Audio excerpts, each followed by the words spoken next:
안녕하세요, 와치리입니다. 오늘은 지난번에 한번 다룬 적이 있죠. 시계의 본고장 스위스에서 펼쳐지는 제네바 그랑프리에 대한 이야기를 좀 해볼까 합니다. 전에 2020년 GPHG의 시상 결과에 대해서 컨텐츠로 남겨드린 적이 있는데요. 오늘은 올해 노미네이트된 피스들을 소개해 드려볼까 합니다. 이게 다음 달에 결과가 나오거든요. 아마도 5월까지 한 700프랑의 참가비를 통해서 신청을 받고요. 경쟁 부분에 노미네이트 되는 경우에 5,000프랑을 추가로 지불하면 되는 걸로 알고 있습니다. 올해는 이와 같이 총 15개의 카테고리에 대해서 시상을 합니다. 작년에 비해서 한 3가지 정도 시상 부문이 줄었고요. 이런 각 부문 시상 외에도 영예의 대상격인 아기유도르를 추가로 발표하게 되는데요.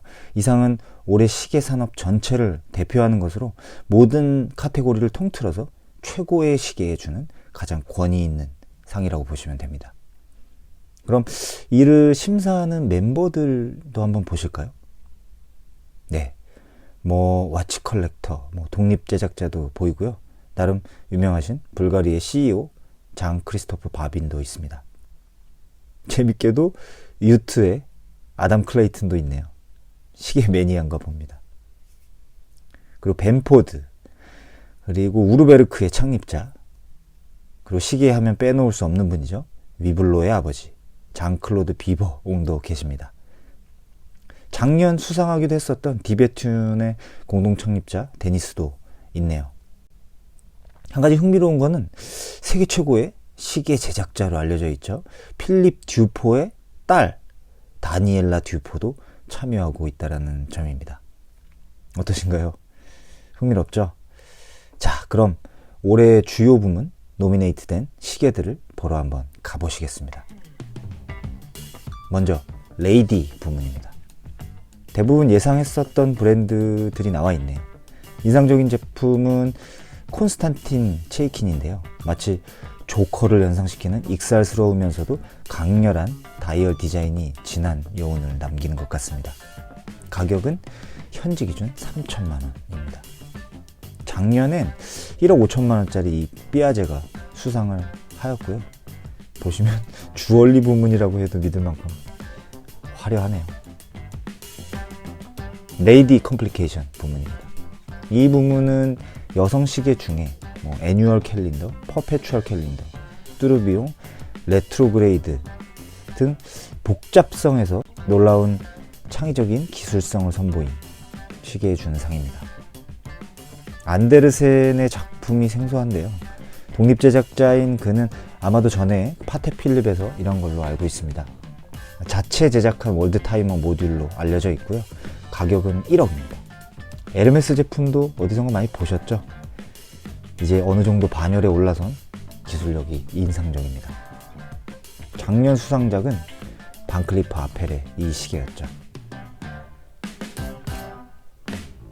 남성 시계 부문입니다. 제가 얼마 전에 자세히 리뷰한 제니스 칼리버 135도 보이고요. 가격이 사악하긴 하지만 이 보틸라이넨의 손길이 닿아 있고 또 제니스의 위대한 역사를 담고 있으니까요.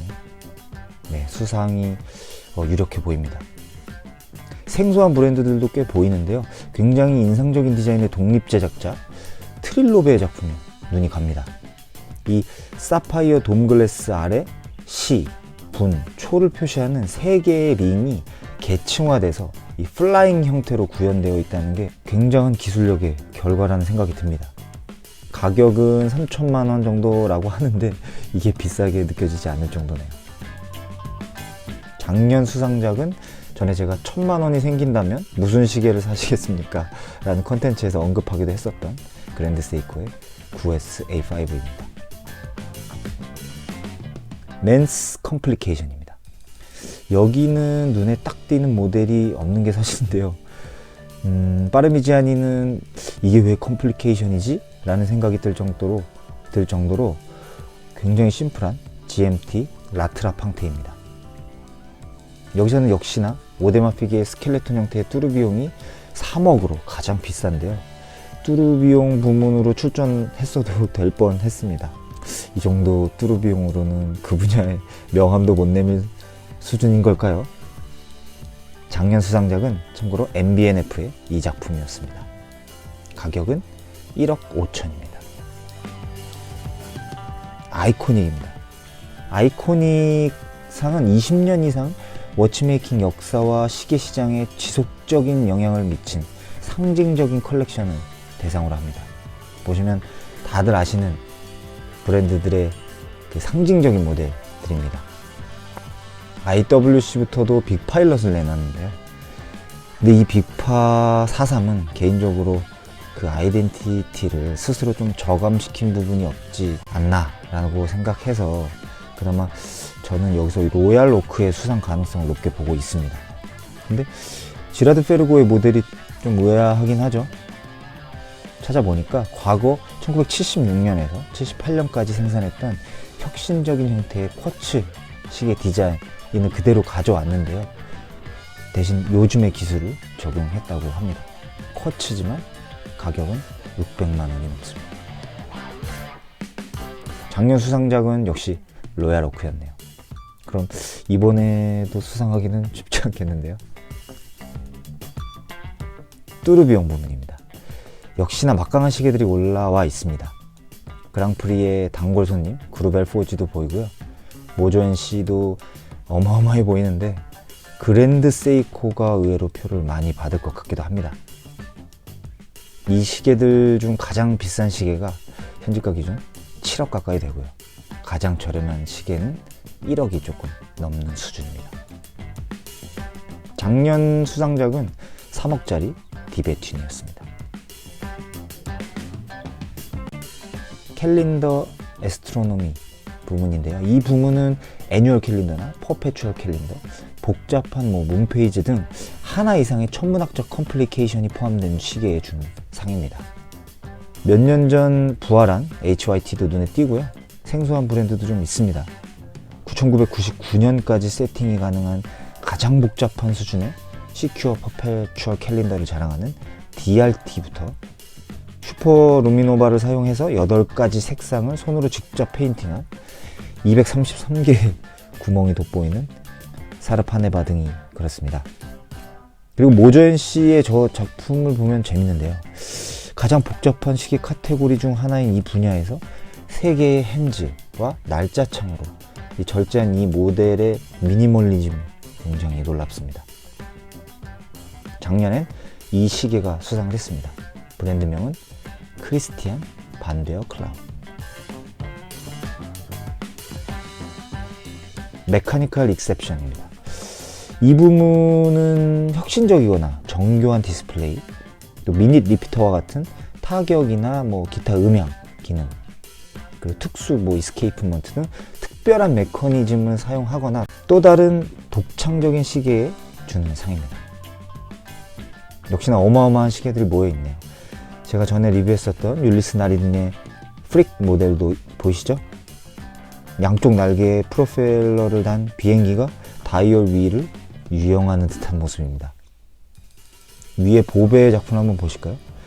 이게 완전한 그 지구 궤도의 지속 시간은 정확하게 365일 6시간 9분 9.77초라고 알려져 있는데요.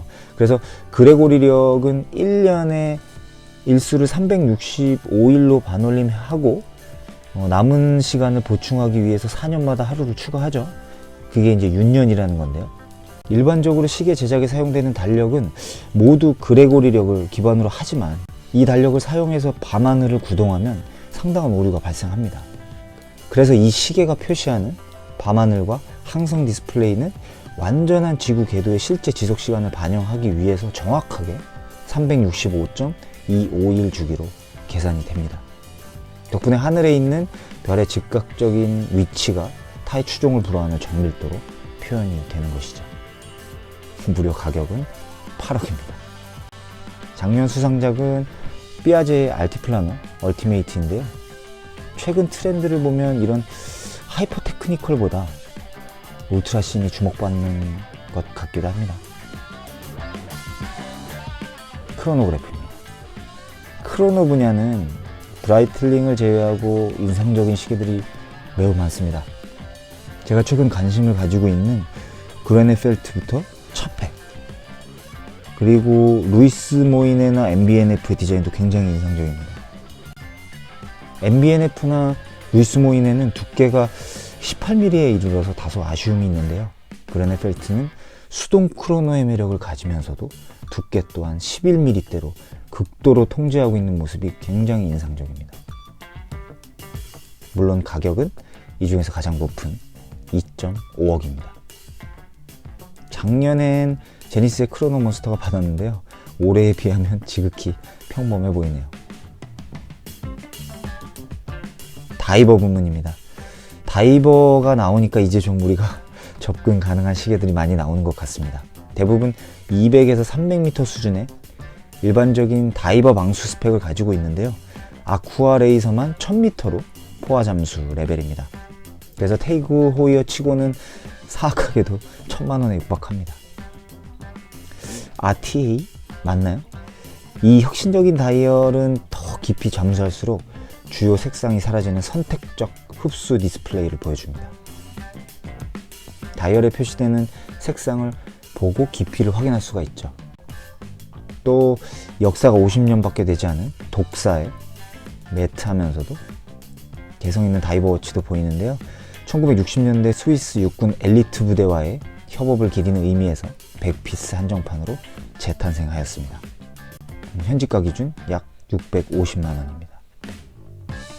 작년에는 루이비통의 탕브루 스카이라인 블루가 수상하였는데요. 가격은 현지가 기준 1000만원 정도였습니다. 네, 주얼리입니다. 이 분야는 주얼리 및 보석 세공 기술에 대한 탁월한 숙련도를 가지고 평가하는 분야입니다. 한눈에 태그오이어의 플라즈마가 눈에 띄는데요. 혁신적인 랩 그로운 다이아몬드 기술이 적용되어 있습니다. 다결정 다이아몬드 세팅은 새로운 주얼리 워치의 패러다임 변화를 가져올지도 모르겠습니다. 이게 가격은 무려 5억에 이르는데요. 아무래도 세상에서 가장 비싼 까레라가 아닐까 싶습니다. 이 분야는 화려한 보석 때문에 시계에 집중이 잘 안되는 카테고리이긴 합니다. 그만큼 가격이 궁금해지는데요. 제이콥 앤 코의 제품이 8억 원에 이릅니다. 작년 이 분야에서는 쇼파드에 이 시계가 수상하였네요. 이 또한 출시가 기준 7억 원입니다. 아티스틱 크래프트 부문입니다. 에나멜, 레커, 인그레이빙, 기요쉐, 스켈레톤 가공 등과 같이 하나 이상의 예술적 공예 기술에 대한 탁월성을 가지고 판단하는 카테고리입니다. 여기는 생소한 브랜드는 없네요. 4대 독립 제작자 중 하나인 보틸라이넨이 눈에 띄고요. 제니스 아까 그 칼리버 135도 남성시계 부문에서 노미네이트 되어 있으니까요.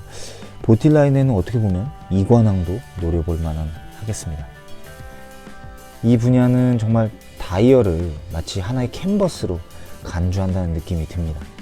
주얼리만큼 화려하지만 느낌이 사뭇 다른 경이로움입니다.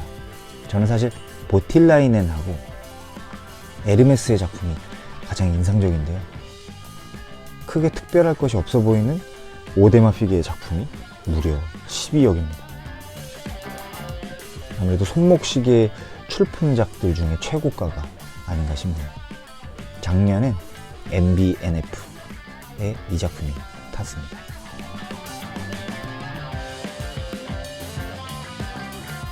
뿌띠아기유 부분입니다. 뿌띠아기유 부문입니다. 이 분야는 스위스 프랑 3,500에서 10,000프랑 사이에 해당하는, 한마디로 대충 오늘 환율로 계산하면 약 500만원에서 1,500만원까지에 해당하는 금액입니다. 여기서는 스마트워치도 허용이 되고요. 우리가 접근 가능한 가격대의 최우수상이라고 보면 될 것 같습니다. 후보작들이 그래서 좀 다소 지루한 측면도 없지 않은데요. 그나마 남성 시계 부문에서도 주목을 받았던 트릴로베의 제품이 눈에 띕니다. 우아한 그레인 다이얼, 그리고 조리개로 보이는 미닛 윈도우, 그 아래 초를 나타내는 세컨드 휠, 그리고 다이얼 외곽은 시계 반대 방향으로 회전하면서 시간을 표시합니다. 이게 10,000프랑까지 출품이 가능한데 이게 9,800프랑이니까요. 거의 겨우 조건을 맞췄네요. 1,400만원대입니다. 그리고 겔프만은 전자식 무브먼트를 탑재한 레트로 미래형 디지털 손목시계로 보시면 될 것 같네요. 작년엔 튜더의 블랙베이 세라믹이 수상했습니다. 챌린지 부문입니다. 여기서는 가격대를 좀 더 낮춰봅니다. 바로 500만원 이하의 시계들이 대상인데요. 여기 또한 스마트워치가 허용이 되고요. 여기서는 쿠로노 도쿄, 메세나랩, 매드 에디션이 눈에 가는데요. 쿠로노 도쿄 같은 경우 다이얼의 디테일이 굉장히 뛰어난 시계입니다. 미요타 무브를 써서 그런지 솔리드백으로 되어 있고요. 매드 에디션 같은 경우는 MBNF의 설립자인 막스 뷰저가 다른 레이블로 좀 더 접근하기 쉬운 시계를 만들기 위해서 여러 가지 프로젝트를 수행해 왔는데요. 그 결과물 중 하나가 바로 이겁니다. 다만 다이얼은 좀 난해하네요. 작년엔 시가 디자인의 블루 플래닛이라는 제품이 수상했습니다. 가격은 250만 원이었습니다. 네, 기계식 부문입니다. 마지막으로 탁상 시계와 같은 기계식 시간 측정 기기를 시상하는 분야입니다. 손목 시계는 이 범주에서 허용되지가 않고요. 한번 쓱 보고 넘어가시죠. 예거 루쿨트르의 애트모스 같은 시계들이라고 보시면 됩니다. 얼마 전 제가 예거 매장에서 확인을 해본 적이 있는데요. 보통 한 애트모스가 1,000에서 2,000만 원대 가격표를 달고 있더라고요. 참고로 근데 여기에 있는 것들은 BCHH가 한 2억 정도 하고요. 미키엘레타가 5억, 그리고 오른쪽 끝에 반클리프 아펠의 작품은 무려 100억에 육박한다고 합니다. 그냥 기억 속에서 잊어버리시기 바랍니다. 네, 어떠셨나요? 이제 한 달 후에 스위스 제네바에서 수상작이 발표가 됩니다. 분야별로 과연 어떤 작품들이 뽑힐지도 궁금하지만 영예의 대상격인 아기요도르는 또 누가 가져갈지 굉장히 궁금해지네요. 그때 다시 뵙도록 하겠습니다. 작년 그랑프리 아기요도르의 주인공을 감상하시면서 오늘의 영상을 마치겠습니다. 시청해주셔서 감사합니다.